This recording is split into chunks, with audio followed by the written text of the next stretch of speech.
gets us back to the question, really, which kept on surfacing and going underground again. And I mean, the question you raised at one point, which is, well, why should one obey a majority anyway? I mean, I come up to you with a gun in my hand and say, I'll have your wallet.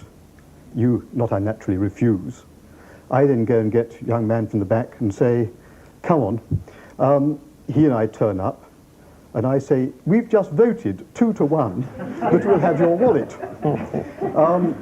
It's a 2/3 majority, better than you ever get in this country. Democratic procedure, how about it? And you say, that's a nasty gun you have in your hand. And I say, all democratic procedures backed up by coercive apparatus. And says, now, so, I mean, there obviously is a large question, which is, you know, under what conditions is a majority vote going to be tolerable? None of you three, I suspect, have ever actually sat in government having to take real decisions for the community. And it was getting on for 2,000 years ago that somebody once said, I think on an occasion which proved to be more memorable than he realized at the time, it is sometimes expedient that one man's life should be sacrificed and that the people perish not. Now, people in charge of governments do sometimes find themselves in that kind of dilemma. They've got to take a decision which they conceive to be in the interest of the community at large. Unfortunately, it's going to mean a few broken heads, 100,000 unemployed, some suffering somewhere, a few £1 million less in the health service, and, well, a few people will die. I mean, goodness, how sad. In a situation like that, in which, heaven forbid, you should ever find yourself from your point of view, how would you actually take decisions? From the perspective of the person on the receiving end, which is what the question arose as about majority rule, then it seems to me that contrary to Socrates, who swallowed the hemlock and said, I'm a citizen, I'm drinking it, I think Socrates had no obligation to stay, no obligation to drink the hemlock, and should have gone. As for... Forgive me, I've just moved you into Whitehall.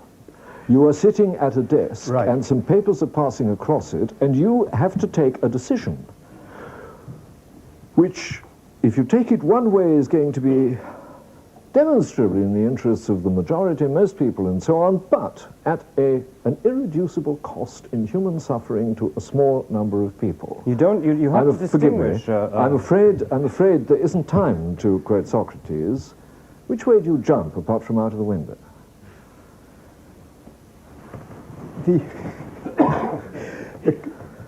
There are two different cases. One is the case where you offered the chance, let us say, of curing public anxiety about crime by sending somebody guiltless to jail. And that you don't do. That offends a principle. You don't imprison an innocent man. That simply is the unwarranted sacrifice of the innocent, and in extreme case, which after all, it is expedient that one man should die, that the people perish not. The point is there's nothing you can do to the person who dies to make it up to him. Are you saying you wouldn't imprison an innocent man in order to reassure people about the crime wave, but you'd hang him? No, what I'm saying is that the case comes up in its most extreme form in the case of hanging, because there is, after all, nothing you can do for him thereafter to right the wrong. Now, all the other cases that governments are actually faced with, I mean, like the fact, you know, steel plant is going to close and people are going to be thrown in the dole and whatever, it seems to me that there always is a large question at the back, namely, if these people don't bear the burden, then those people will bear the burden. I mean, I'm rushing to save the old lady who's been knocked down by the car. I knock you over and get your dinner jacket dirty. Well, I wouldn't normally bowl you over in the street, but better to do it than to leave her to bleed to death in the gutter. That's a demonstrably lesser evil.